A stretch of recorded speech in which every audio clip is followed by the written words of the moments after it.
Hello friends, Aryan study classes में बहुत बहुत स्वागत है दोस्तों आप लोगों को। दोस्तों आज हम 10 में हदम क्लास का भाग 7 आज हम आपके सामने लेकर के आए हैं, इसलिए कि भाग 6 तक हम पढ़ा चुके हैं। इसलिए कि आपका एनटीपीसी का एग्ज़ाम का जो डेट दे चुका है 24 जुलाई से एग्ज़ाम होने वाला और 31 जुलाई तक आपका एग्ज़ाम इन हो जाएंगे। तो इसीलिए दोस्तों आप लोग इस आर्यन स्टडी क्लासेज पर हमेशा बने रहिए, आप लोग को पल पल का अपडेट भी पहुँचते रहेगा और कोई भी ऐसा प्रश्न जो शॉर्ट ट्रिकली होंगे हम बीच में भी हम आपके सामने पहुंचाते रहेंगे। तो दोस्तों 10 में है दम क्लास का भाग 7 फर्स्ट नंबर क्वेश्चन की ओर देखते हैं कि उसको कैसे हम बनाएंगे। ठीक है, तो फर्स्ट ऑफ ऑल क्वेश्चन बोल रहा है कि 3 को अंश और हर दोनों में जोड़ा जाता है तो भिन्न 10/11 हो जाता है। जब अंश और हर दोनों में 4 घटाया जाता है तो यह 3/4 हो जाता है, तो भिन्न का मान क्या होगा। दोस्तों ऐसा प्रश्न को बनाने के लिए फर्स्ट ऑफ ऑल करना क्या है कि आप ऑप्शन से चलिए। ऑप्शन से चलिएगा तो प्रश्न जल्द ही सॉल्व हो जाएंगे। ठीक है, तो आप ऑप्शन से चलिए। आपको ऑप्शन में दे दिया हुआ है, एक में दे दिया हुआ ऑप्शन में 3/5, एक में ऑप्शन है 3/5 और 2 में है 7/8 और 3 में है 3/4 और 4 में आपका दे दिया है 6/13। तो फर्स्ट ऑफ ऑल हम क्या करेंगे, ऑप्शन से चलेंगे ऐसे प्रश्न को। देखिए कितना जल्दी बन जाएगा। ठीक है, 3 बोला कि 3 को अंश और हर दोनों में जोड़ देते भैया। तो मान लीजिए कि भिन्न ये है, इस दोनों में हम 3 को अंश और दोनों में हम 3 जोड़ देते हैं। तो भैया ये 3/5 है, दोनों में हम 3 जोड़ देते हैं। देखिए तो 5 3 3 6 5 3 8 तो 2 तिहाई 6 2 चौके 8 3/4 3/4 मगर भिन्न क्या बोला कि 10/11 हो जाता है। तो ये मेरा फर्स्ट ऑफ ऑल पहला ऑप्शन मेरा आपका गलत हो गया या नहीं, तो इसको हम छोड़ देंगे। अब दूसरा ऑप्शन उठाएंगे। दूसरा ऑप्शन आपका कितना है 7/8 है, लिख दीजिए 7/8। बोला कि दोनों में अंश और दोनों में 3 जोड़ दिए, तो 3 जोड़ दीजिए भैया, 3 जोड़ दिए तो कितना आ गया 7 3 10/11 आया। तो अब बोला क्या, तो भिन्न 10/11 हो जाता है, आ गया। फर्स्ट आपका इक्वेशन संतुष्ट हो गया। आगे में क्या बोला कि अंश और हर दोनों में 4 घटा दीजिए। फिर आप ये 7/4 है, 7/8 है, इसमें 4 घटा दीजिए, दोनों में 4 घटा दीजिए तो कितना बचा 3/4। तो भिन्न क्या हो जाता है, यह 3/4 हो जाता है। प्रश्न में देखिए यह 3/4 हो जाता है। दोनों संतुष्ट कर गया या नहीं, दोनों संतुष्ट कर गया तो हम ऐसा प्रश्न को ऑप्शन से ही बनाएंगे। तो आपका ऑप्शन नंबर 2 सही होगा, ये ऑप्शन नंबर 2 सही होगा। ठीक है दोस्तों, तो आगे 2 नंबर क्वेश्चन की ओर देखते उसको कैसे बनाए।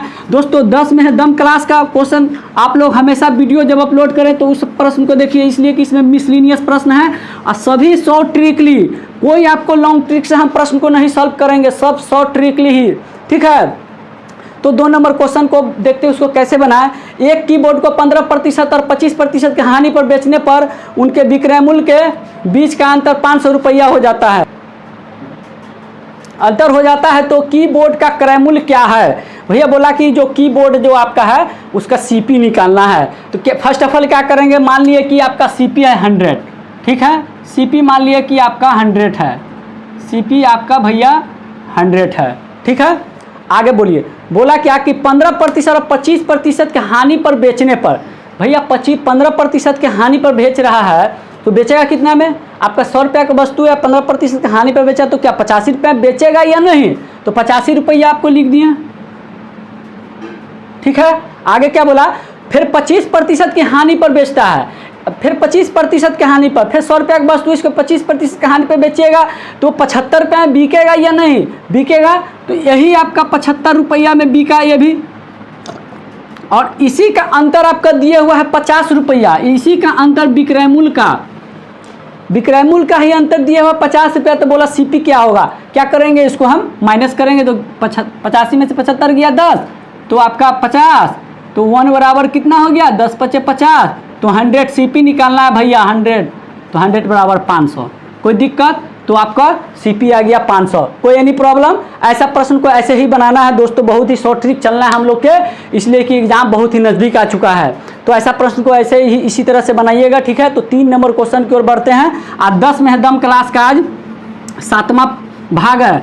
ठीक है दोस्तों, आप 1 से लेकर के 7 भाग को देख लीजिए, इसलिए कि एनटीपीसी का एग्ज़ाम बहुत ही नज़दीक आ चुका है और उसके बाद में ग्रुप डी का भी एग्ज़ाम स्टार्ट होने वाला ही है। ठीक है, उसका भी डेट जब रेलवे की तरफ से उसके चैनल पर अपलोड कर दिए जाएंगे आपको, तो आपको भी हम यहाँ से इन्फॉर्मेशन कर देंगे, ठीक है। तो तीसरा नंबर क्वेश्चन को देखते हैं, उसको कैसे बनाए।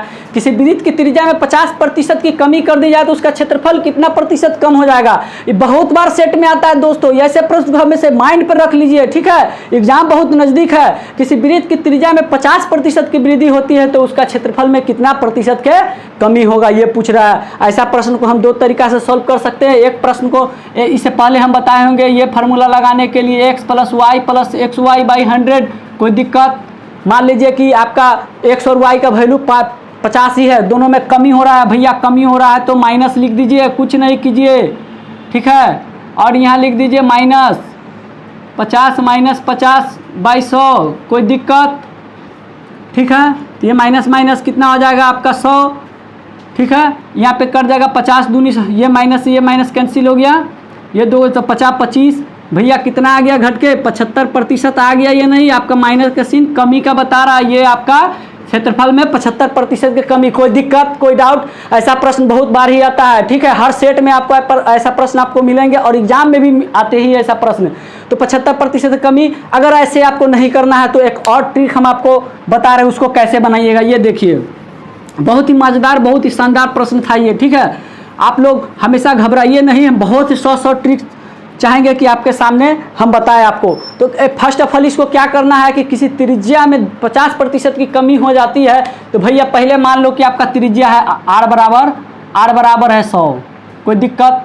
तो 50% की कमी हो गया तो r1 कितना हो गया भैया, r1 कितना हो गया 50, 100 मान लिए तो कमी हो गया 50, इसको काट दीजिए, 5 दूनी 10,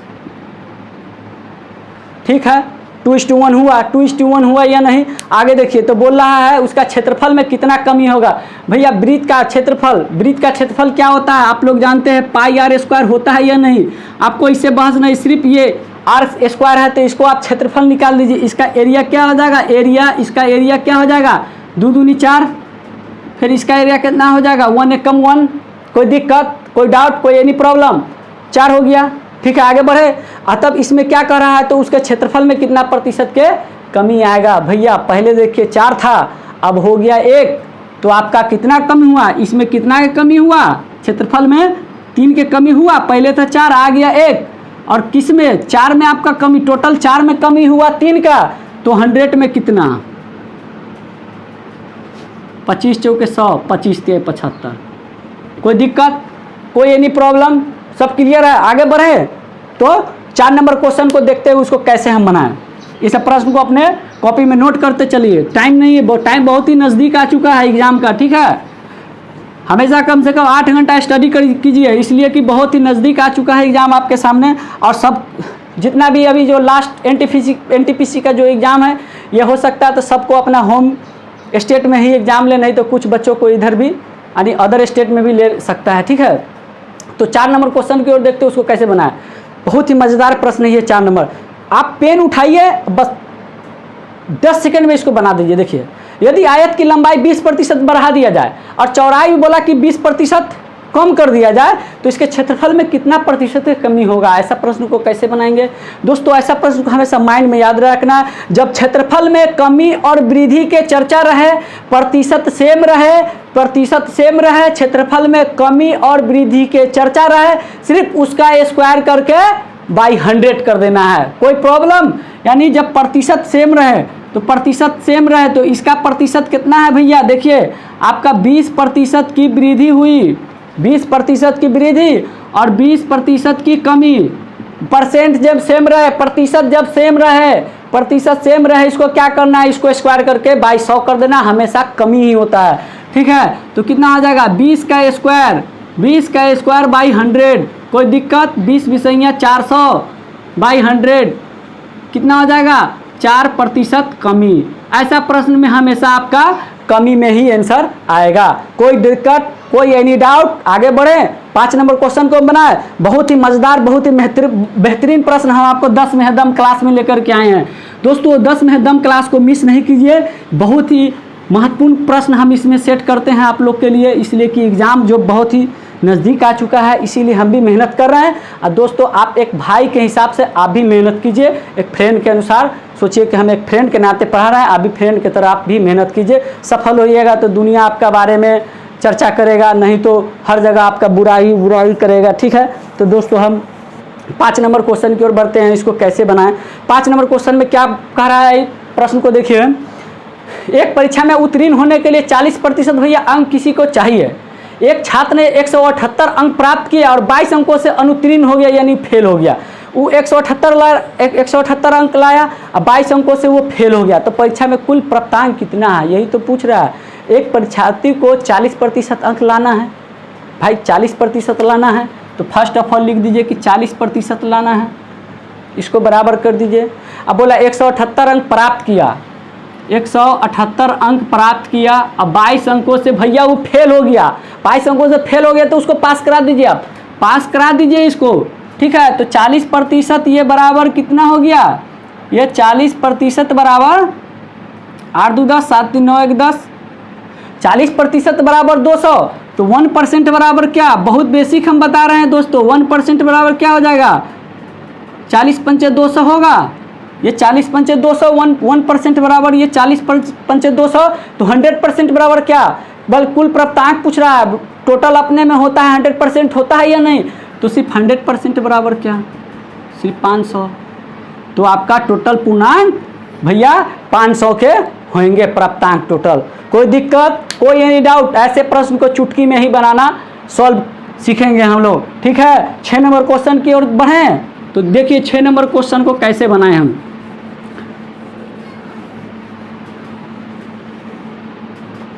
तो 6 नंबर क्वेश्चन को देखिए, बोला किसी परीक्षा में एक प्रत्याशी ने 30% अंक प्राप्त किया, दूसरे 25 अंकों से फेल हो गया। ठीक है, और दूसरे प्रत्याशी ने 40% अंक प्राप्त किया, प्राप्त होने वाले अंकों से 25 अंक अधिक प्राप्त किए, तो पास होने के लिए अंकों का प्रतिशत क्या होगा। बोला अंकों का प्रतिशत क्या होगा पास करने के लिए, ऐसे प्रश्नों को कैसे बनाएंगे, क्वेश्चन को डीपली समझिएगा। ठीक है, तो देखिए फर्स्ट ऑफ ऑल क्या बोला, किसी प्रत्याशी को 30% अंक चाहिए, फर्स्ट ऑफ ऑल लिख दीजिए 30% चाहिए, 30% लिख दिए, और वह 25 अंकों से फेल हो गया, भैया इसको पास करा दीजिए आप, तो 25 अंक जोड़ेंगे तो पास हो जाएगा। कोई दिक्कत, एनी प्रॉब्लम, आगे बढ़िए। बोला दूसरे प्रत्याशी को 40% अंक मिलता है, भैया इसको लिख दीजिए 40% दूसरा को मिल रहा है। ठीक है, माइनस, अब अंकों से 25 अंक अधिक लाते हैं दोस्तों, जब अधिक के चर्चा रहे तो आप माइनस कर दीजिएगा। ठीक है, अधिक के चर्चा रहे तो माइनस कर देना है। ठीक है, तो अधिक ये भी पास हो गया। अब देखिए ये इसको इधर में माइनस कीजिए, तो ये 10% बराबर क्या होगा, ये 25 उधर चल जाएगा तो 50 हो जाएगा, तो 1% बराबर क्या होगा भैया 5 होगा, 10 × 5 = 50, तो 100% बराबर क्या हो जाएगा 500 होगा या नहीं। आपका टोटल पूर्णांक आ गया 500, टोटल पूर्णांक 500। आगे क्या बोला ये देखिए, तो पास होने के अंकों से 25%, तो पास होने के अंकों का प्रतिशत भैया, ये आपका टोटल आया, टोटल पूर्णांक आया। बोला पास होने वाले अंकों का प्रतिशत, तो पहले पास आप कितना नंबर से होइएगा, आप 30% आप लाए, 25 अंकों से फेल होगा, 25%, ये 25 इसमें जोड़ेंगे तो पास हो जाइएगा। तो पहले पास होने का अंक निकाल लीजिए, तब प्रतिशत निकालिए। ऐसे प्रश्न को देखिए, क्वेश्चन को हमेशा सही से पहले सॉल्व कीजिए। ठीक है, तो पहले पास होने का अंक निकालेंगे। पास होने का अंक कैसे निकालेंगे, आपका 30% है प्लस 25, देखिए अंक कैसे होगा, ये 30/100 दिखाई दे रहा है ना, और ये प्रतिशत 30/100 आपका 500 है, रेशियो का वैल्यू 500, ये लिख दीजिए प्लस 25, कितना आ जाएगा, ये शून्य से ये 15 × 150, 30 × 5 = 150 प्लस 25 कितना हो गया 175। कोई दिक्कत दिखाई दे रहा है ना, कोई दिक्कत, 175 हो गए आपको। तो आगे बढ़ें, तो 175 अंक चाहिए पास करने के लिए। ठीक है, तो आगे बोला यही पास होने के अंकों का प्रतिशत क्या होगा भैया, अंकों का प्रतिशत निकालना है। तो अंकों का परसेंट कैसे निकालते हैं आप लोग को तो पता ही होगा, टोटल 100 में भैया भले टोटल आपका 500 है, 500 को नीचे रखिए, टोटल 500 में कितना पास कर रहा है, 175 अंक ला रहा है। तो भैया 100 में कितना प्रतिशत का यही ना रूल होता है। काट दीजिए इसको आप, कितना हो जाएगा, 5 एकम 5, सॉरी 5 तिहाई 15, 50 25 हो गया 25%। कोई एनी प्रॉब्लम, कोई डाउट, सब क्लियर हो रहा है ना। आगे बढ़े क्वेश्चन की ओर। बहुत ही VVI प्रश्न था ये आपके एग्जाम में, अभी जो 24 जुलाई से आपका NTPC के एग्जाम स्टार्ट होने वाला, इस क्वेश्चन उस एग्जाम के लिए बहुत ही VVI प्रश्न था। इस प्रश्न को हमेशा माइंड पे रखिए आप। कितना मिनट लगा बनाने के लिए, अगर आप प्रैक्टिस में रहिएगा तो बहुत ही जल्दी सॉल्व कर दीजिएगा। सिर्फ 1 मिनट लगेगा भैया, 1 मिनट, इससे ज़्यादा नहीं ले। हम ऐसा प्रश्न 10 में दम क्लास में बताएंगे कि आपको 1 मिनट या 45 सेकेंड में ही क्वेश्चन बनेगा, ठीक है। तो 10 में दम क्लास को आप मिस नहीं कीजिए। आज 10 में दम क्लास का 7वां भाग है, बहुत भाग हम आपको बताएंगे, ठीक है। तो आगे हम 7वां नंबर क्वेश्चन की ओर बढ़ें। तो 7 नंबर क्वेश्चन को देखते हैं, उसको कैसे बनाए, इसको कॉपी में नोट कर लीजिए भैया। बहुत ही इंपॉर्टेंट क्वेश्चन था। आपको हमेशा ये सेट में ऐसा प्रश्न आते ही रहते हैं। आप पर डे सेट मारिए तो समझ में आएगा भैया। सेट प्रैक्टिस करना बहुत ही जरूरी है। आगे देखते हैं 7 नंबर प्रश्न को कैसे बनाएं। देखिए, सॉरी 7 नंबर प्रश्न मिस हो चुका है, ठीक है दोस्तों। तो एक क्वेश्चन मिस हो चुका है, तो हम अगले नेक्स्ट वीडियो में फिर वो प्रश्न को बताएंगे। 8 नंबर प्रश्न को आप देख लीजिए, ठीक है। तो 8 नंबर प्रश्न में क्या कह रहा है, एक नियमित बहुभुज के कोणों का योग 1080 है। एक क्वेश्चन को सेट करना मिस हो गया है। एक नियमित बहुभुज के कोणों का योग 1080, तो भुजाओं की संख्या क्या होगा भैया, ऐसा प्रश्न हम आपको बताए थे, ठीक है। तो भुजाओं के कोणों का योग 1080 दे दिया हुआ भैया। कोई भी बहुभुज का योग कितना होता है, बहुभुज का योग कितना होता है आपको पता है ना, n-2 गुने 180, n-2 गुने 180 होता है या नहीं, ठीक है। इसका मान आपका दे दिया 1080, कोई दिक्कत, लिख दिए। ये शून्य से ये शून्य काट दीजिए, 18 छक 108, n-2 इक्वल 6, n इक्वल कितना 6 2 8। कोई प्रॉब्लम हुआ? ऐसा प्रश्न आपको सेट में हमेशा मिलता है और एग्जाम में भी मिलते रहेंगे, ठीक है। ये सब प्रश्न को अपने माइंड पे रखिए, ठीक है। तो 9 नंबर क्वेश्चन की ओर बढ़े। 9 नंबर क्वेश्चन को आप ऐसा प्रश्न में आपको विकर्ण की संख्या भी निकालना पूछता है। विकर्ण की संख्या को कैसे निकालिएगा, आपको एक फार्मूला ये भी याद रखना, n इंटू n-3/2। अगर आपका भुजा का मान यहाँ पे दे दिया रहता है तो विकर्ण की संख्या, ये डायगोनल आप निकाल सकते हैं इस फार्मूला से, ठीक है। ये प्रश्न को हमेशा देखते रहिए, ऐसे प्रश्न को हमेशा माइंड पे ये सब फार्मूला को याद रखिए। n-2 गुने 180, n इंटू n-3/2, ये आपका विकर्णों की संख्या निकलेगा इससे। तो अगला क्वेश्चन को देखें। 9 नंबर क्वेश्चन बहुत ही जबरदस्त प्रश्न है, ठीक है। ये एकदम 30 सेकंड में बनने वाला प्रश्न है, बहुत ही शॉर्ट ट्रिक है। देखिए दोस्तों, 9 नंबर क्वेश्चन क्या कि 25 वस्तुओं का क्रय मूल्य 20 वस्तु के विक्रय मूल्य के बराबर है। क्या करेंगे, 25 वस्तु का क्रय मूल्य आप लिख दीजिए 25 भैया CP, क्रय मूल्य को CP ना लिखते हैं। 25 वस्तु का क्रय मूल्य अब 20 वस्तु के विक्रय मूल्य के बराबर है। अब यहाँ पे लिख दीजिए 20 वस्तु के विक्रय मूल्य के बराबर है। कोई दिक्कत, जैसा प्रश्न बोला उस तरह से सेट कर दिए। आगे बढ़े, आप इसको कैसे करिएगा, ये आप CP/SP लिख दीजिए। बेसिक बता रहे हैं हम, बेसिक। इसको CP/SP कर दीजिए तो क्या ये 20/25 होगा या नहीं। अरे भैया ये CP लिखा गया, ये SP यहाँ आ गया, ये CP लिखेगा तो ये पहले 20, ये आपको 25, और नहीं तो ये आपका CP का वैल्यू ये होता है, SP का वैल्यू ये होता है। इस तरह से बनाइए, चाहे इस तरह से। अब बोला कि तो विक्रय मूल्य, तो विक्रेता को कितने प्रतिशत लाभ हुआ भैया, खरीदा था 20 रुपया में, अब बेच रहा है वो 25 रुपया में। लाभ प्रतिशत क्या होता है, लाभ प्रतिशत, लाभ गुने 100, लाभ प्रतिशत बराबर लाभ गुने 100। तो लाभ आपका कितना हो गया 5 रुपया, लाभ गुने 100 अब बटा क्रय मूल्य भैया CP है आपका 20, 20 पंचे 100, आ गया आंसर 25%। कोई दिक्कत, तो 25% के इसको लाभ होंगे। ऐसा प्रश्न को इसी तरह बनाइए। अगर ये नहीं करना है, ये पोर्शन अगर आपको भैया नहीं करना है तो याद रखिए, ये जो फर्स्ट को यहाँ जो CP होता है ये CP का मान होता है, और ये जो आपका है ये SP का मान होता है। ठीक है, जब ऐसा नहीं समझ में आए तो ये कर लीजिए, ये शुरू वाला इसका मान होता है, ये इसका नहीं, तो इस तरह से कर सकते हैं, कोई दिक्कत नहीं ना।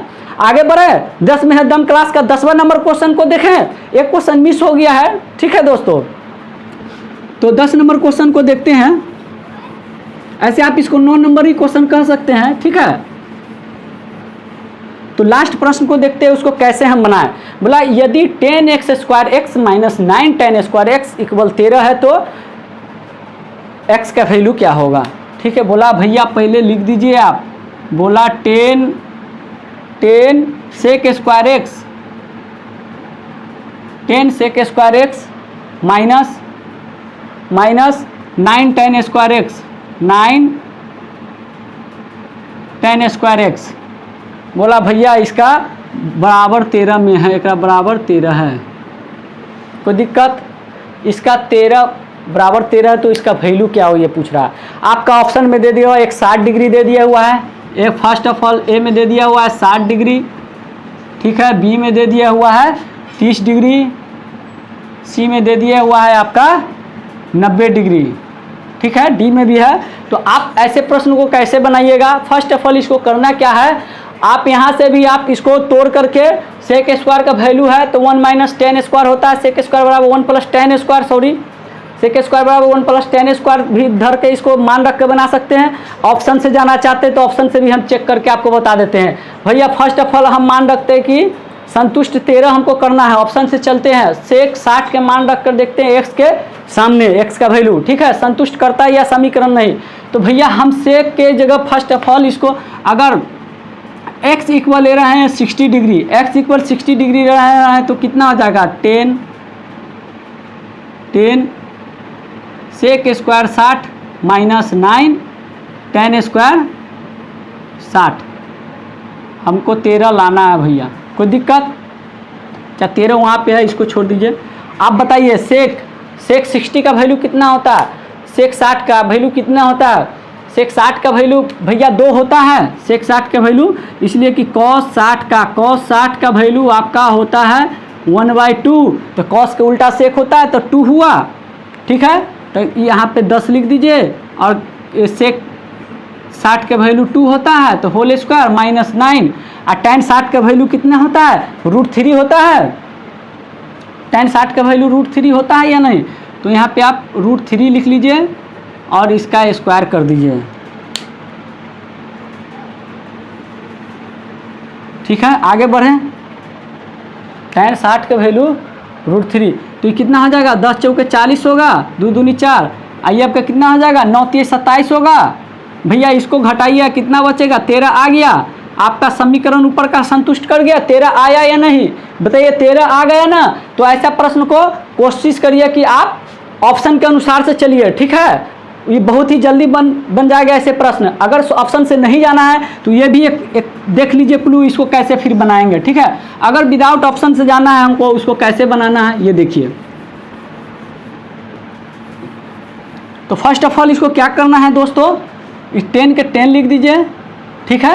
अब बताइए sec² बराबर क्या फार्मूला होता है, sec² बराबर होता है 1 plus tan², 1 plus tan² minus 9 tan², इसको लिख दिए इक्वल 13, ठीक है। इसको मल्टीप्लाई कीजिए, 10 plus 10 tan² x minus 9 tan² x, कोई दिक्कत, ठीक है। अब इसको क्या कर सकते हैं, इसको अब क्या कर सकते हैं, यहाँ पे अब हम ये देखिए ये 10 है आपका, ये 10 है और यहाँ 13 है, ठीक है। तो इसको आप उधर कर दीजिए, और ये 10 tan² में से 9 गया तो कितना बचेगा, 1 tan² बचेगा, ये tan² x, और ये 13 में ये 13 में से 10 घटेगा तो क्या 3 बचा या नहीं। tan² x बराबर, सॉरी tan x बराबर क्या आ जाएगा, √3 होगा या नहीं। भैया आप बताइए tan√3 का वैल्यू, tan√3 का वैल्यू कितना डिग्री का मान होता है भैया? 60 डिग्री का होता है या नहीं, आप ही बताइए। तो 60 डिग्री, इसीलिए x इक्वल 60 डिग्री।